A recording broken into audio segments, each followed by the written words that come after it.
I think where we'll start is the spring games. We talked about Clemson spring game ad nauseum in our last episode. We went through position group by position group, gave our opinions, what we saw on the field, how we felt about it, some deficiencies that we saw, some things that obviously need to develop over the summer. But Clemson is not alone in the fact that their team is not fully, fully together as a team, because they have people coming in the summer that are going to complete this roster. But two, they're not alone in the fact that they have areas to work in for their team heading into the 2024 season before it kicks off. So we're going to go ahead and talk about a couple spring games of some bigger opponents that Clemson will face in 2024, and just kind of give our thoughts on how we felt about their spring game, and how we feel about the team as it stands right now. If the game kicked off now, how we feel about that game heading into 2024. Obviously, not every spring game has been played to this point, but we'll go ahead and kick it off with none other than the Georgia Bulldogs, because, well, that's coming week one, Saturday, August 31st. We play the Georgia Bulldogs. Everybody knows how that went down last time when it was played in Charlotte just 2 years ago, when DJ Uiagalelei was making his first start. Well, not his first start, but you get what I'm saying. He was the first year full-time starter. Yeah. Played that Georgia game. It was a defensive game for sure. Not a ton of offense. The only touchdown scored in the game was a pick six thrown by DJ.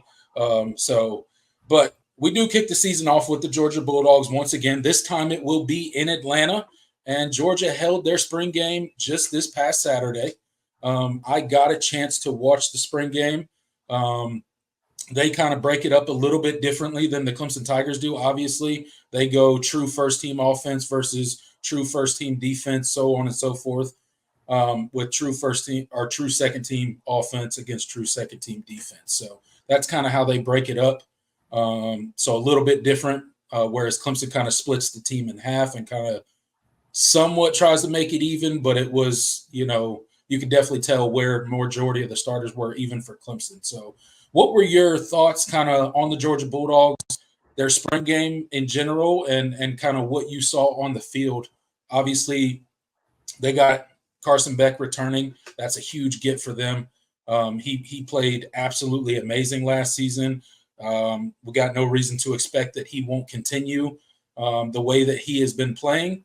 Heard a couple Georgia fans talk about, they'd like to see his deep ball get a little bit better. Obviously, they threw the ball a ton. If you watch the Georgia spring game, it was kind of surprising how much they threw the ball. They were like, we're basically not running the ball today, essentially is what they did. I mean, they threw the ball.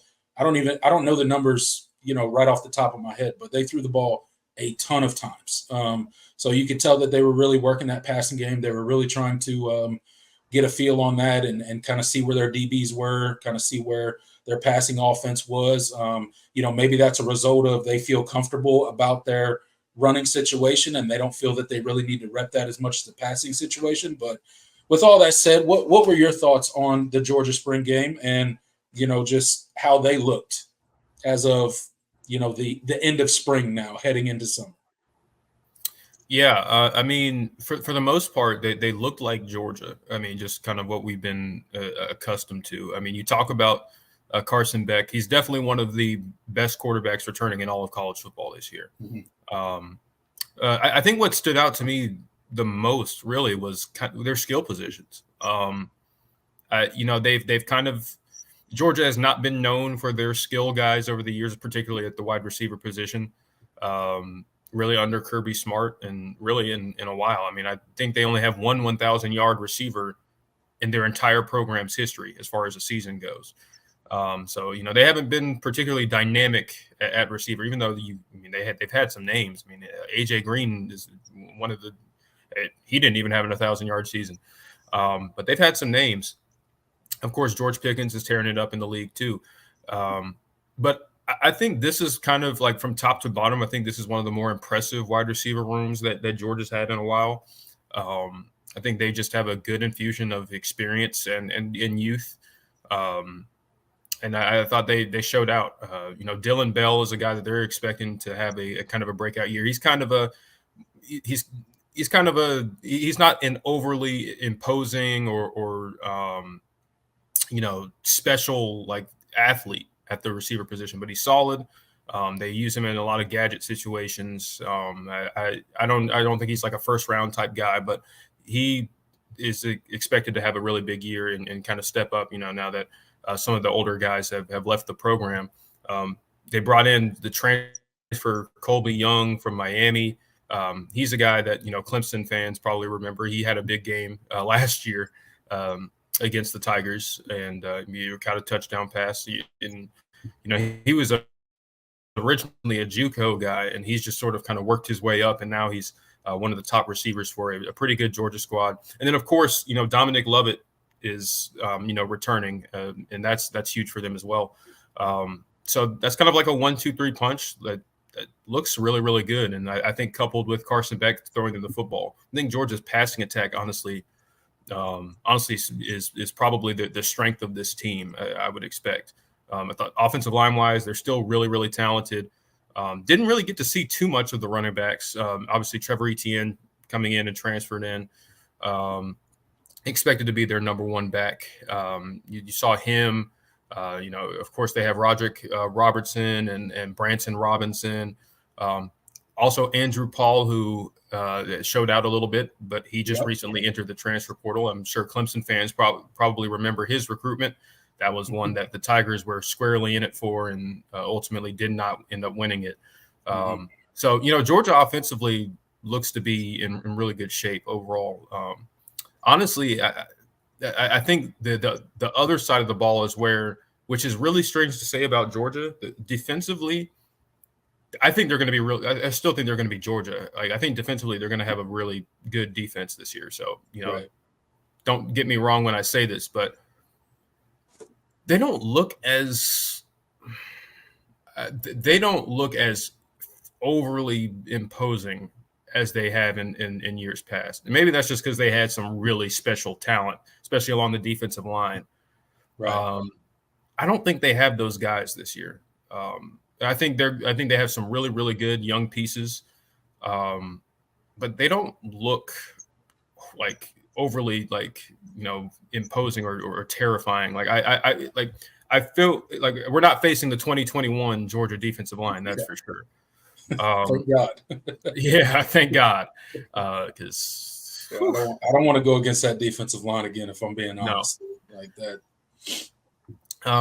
Yeah, they look solid, pretty good. Like they would be starters for a lot of teams in the country, and they would be really good for a lot of teams in the country. But they don't look like just a overwhelmingly dominant defensive line. And I think they're still young in the defensive backfield. So that's something that I kind of want to watch as well. So I think the Georgia defense, honestly, is not – they don't – as it stands right now, they don't scare me as much as Georgia's offense does. And that's kind of weird to say, considering how Georgia has won, under Kirby Smart. That has been their calling card is freak athletes along the defensive line. And just really, really good, defenses in general. Historically great defenses in certain cases. So, yeah, I think they're going to be a really good football team. So, they're still going to be squarely in the playoff conversation, national championship conversation. But they don't look unbeatable right now. Like as it stands right now. And again, it's a spring game, so you can't take too much away from it. But they don't look like the dominant force, like unstoppable force that they seem to be in 21 and 22. And I think you kind of saw some of the cracks a little bit last year. So I don't think they just have a ton of special generational dudes, defensively this year. And I think that could potentially work in Clemson's favor, in week one. It may not be such a just a physical mismatch that it was in 2021, especially their defensive line going against Clemson's offensive line. So that might have been one of the biggest mismatches ever seen. It was an absolute domination by that that Georgia defensive line for that entire game, from snap one until the clock hit triple zeros. They were relentless, and they did not give our offensive line a chance. Our offensive line never had a chance going into that game against that defense. So I agree with you. Obviously, their defense probably not quite as good as that 2021 team. At least we hope not. I don't want to play a defense that's that good again, especially starting the season for 2024, especially knowing some of the growth that still needs to be had along the offensive line and the offensive side of the ball for the Clemson Tigers. Maybe some of that is, Georgia does have a really good offense, and that makes their defense look a little bit more human, if you will. That probably plays into it some as well. But there's going to be no shortage of talk about this matchup between Clemson and Georgia heading into the 2024 season. I mean, this is going to be a huge game, and it's going to be a measuring stick for the Clemson Tigers. It's going to tell us, just where we stand when it comes to, are we trending back in the right direction that we want to, or are we not? And I think, we're going to find out really early on in the season, and we're going to know, just how competitive Clemson could be, at or near the top of college football in the 2024 season. So we won't have to wait very long to figure it out, Jordan. But we got plenty of time to talk about that game. Let's move on to another Clemson competitor that we will face this coming fall, and that is no love lost here.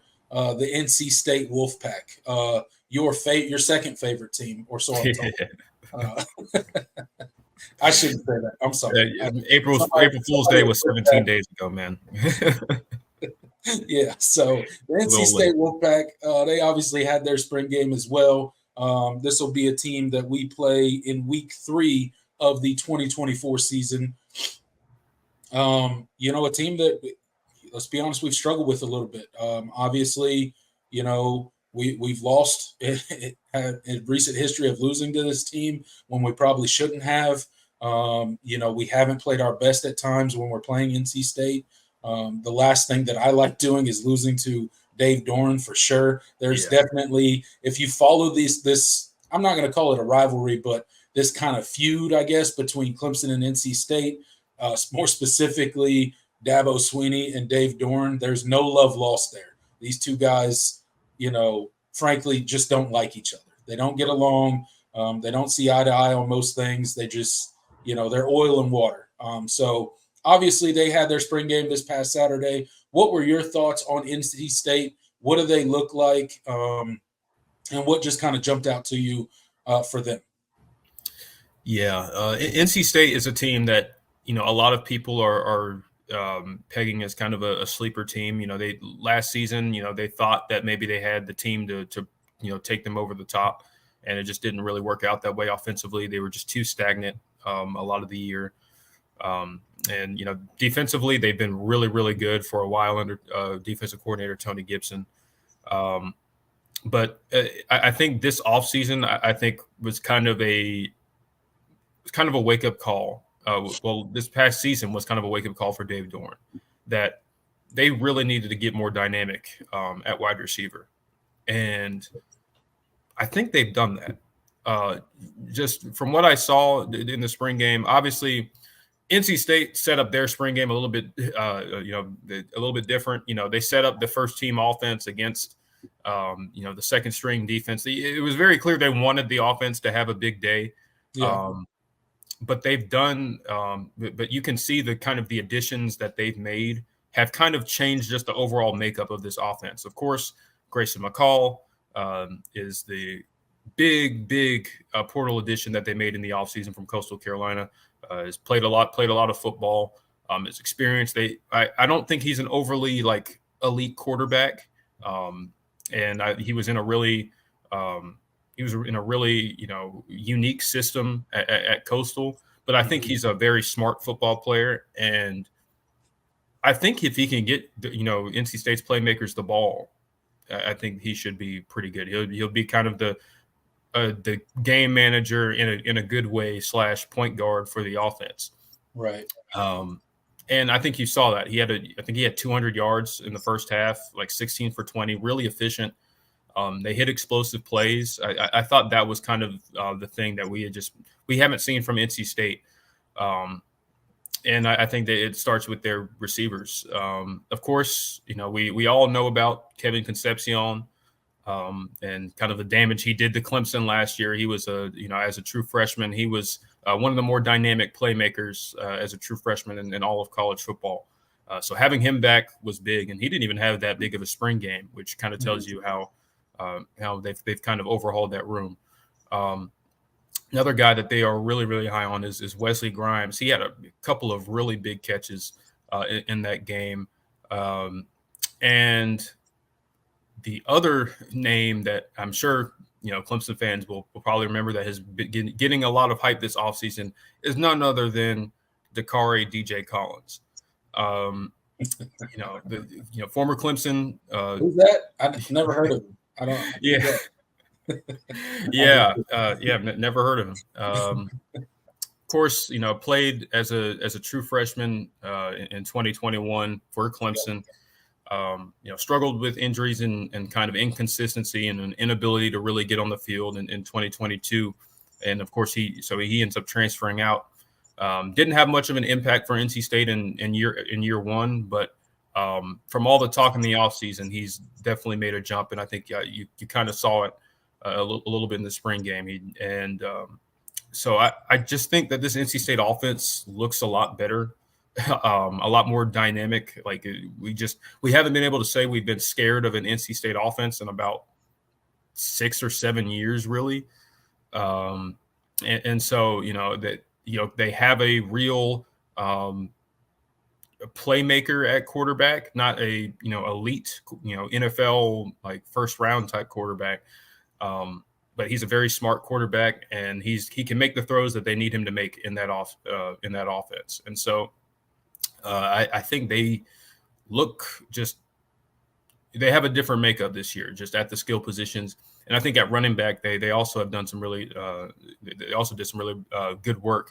Most notably, adding Jordan Waters from Duke, who is a really, really good, really solid running back, really productive at Duke, and has made some waves in the offseason. So, NC State offense looks to be poised to be much improved this year. How improved, that obviously that's yet to be seen, and we can't take too much from a spring game, especially when it was kind of set up for the offense to have a big day. And then defensively, I expect them to be, it's kind of a given at this point that they're going to be really good defensively. They do have some, names to replace, most notably Peyton Wilson. They do return Aiden White, one of the top defensive backs in really in all of college football that doesn't really get talked about enough, but he's back. They probably need to add a transfer here or there because they're a little bit young.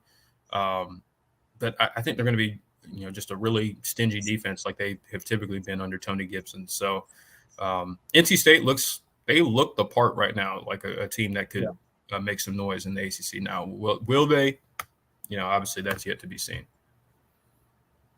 Yeah, absolutely, man. Look, obviously their offense looked much improved from last season in the spring game, albeit against second team. I saw somebody in the chat say they were playing the third string defense. It might have been It might have been the third string defense. It might have been. I think they put the second team defense in the second half, or I don't remember how they did it, but it was certainly not their number ones. Yeah, they obviously didn't put their best out there against the first string offense, and maybe that was their way of trying to give the offense a confidence boost and give them a little bit of momentum heading into summer and fall camp and all that kind of stuff. It could have been kind of a play there, or, it could have been just a way to, make it look a little bit better. But obviously they weren't going against the best defense. However, they did look pretty good. Grayson McCall, the kid's a baller.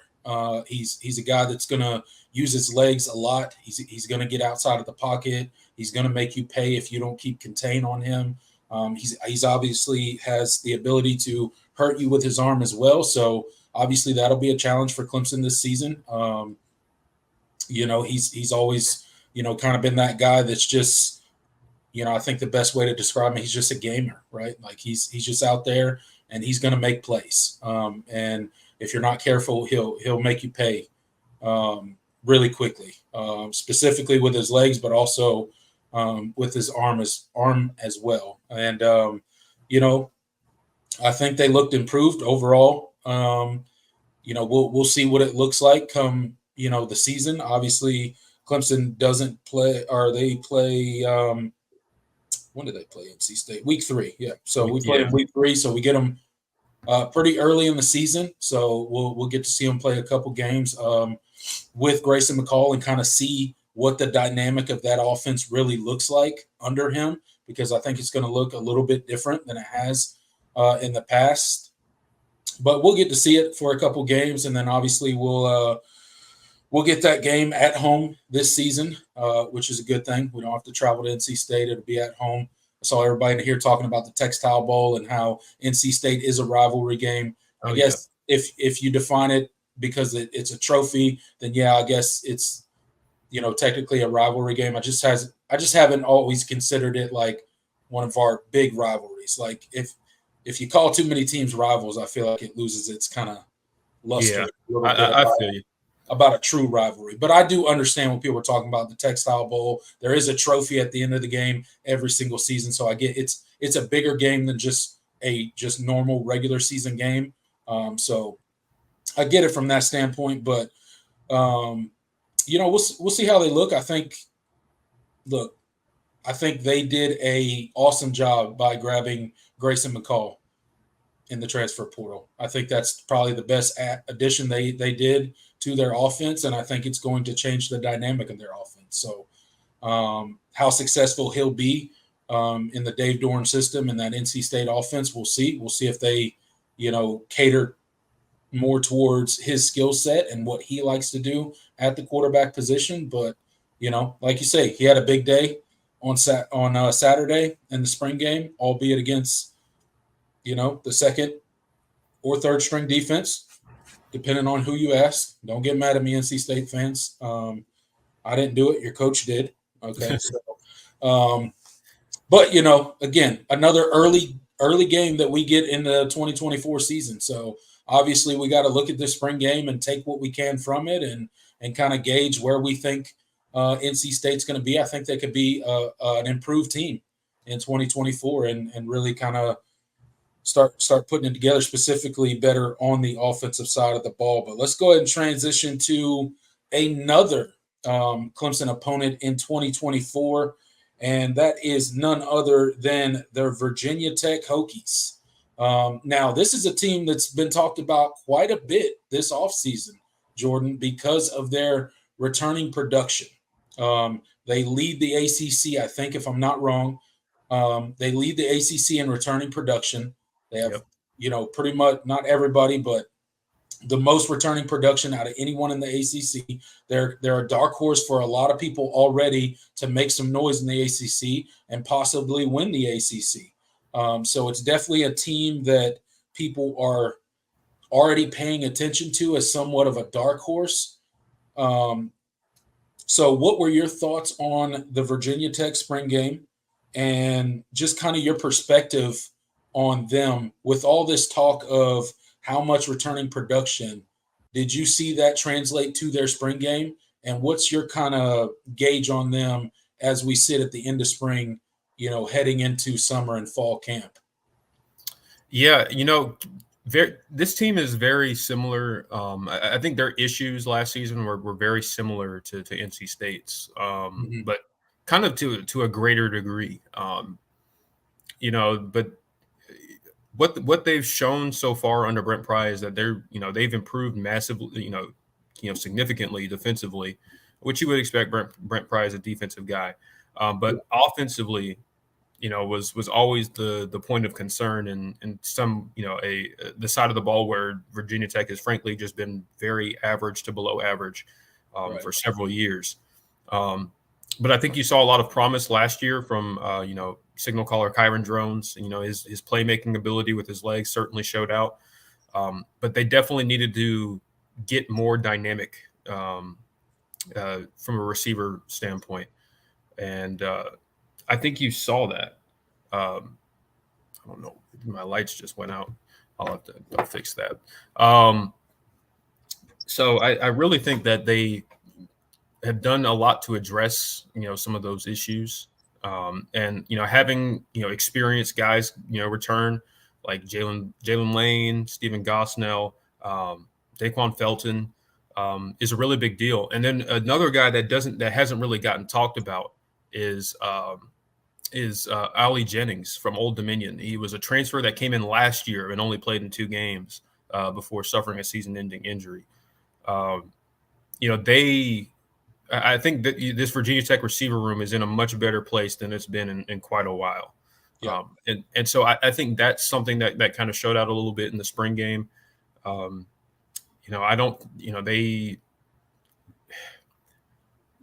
I still have, my questions, from just the overall makeup of the offense. I think their backs are a little bit better. But I think that kind of what, is kind of driving them forward is they definitely look like an experienced and together group. And just obviously with having, all of your starters, I think all 22 starters are coming back from last year. I think that's just a recipe for, a step forward. Doesn't necessarily, guarantee it, but you'd rather have that than not. And I think they have some quality football players and some guys that can make some plays on the offensive side of the ball. And defensively, I expect them to be, really good, especially if they, take another step forward. So yeah, Virginia Tech is a team that, I think a lot of people have circled that game in Blacksburg for Clemson as sort of a game that to watch out for that, maybe not a lot of people are talking about.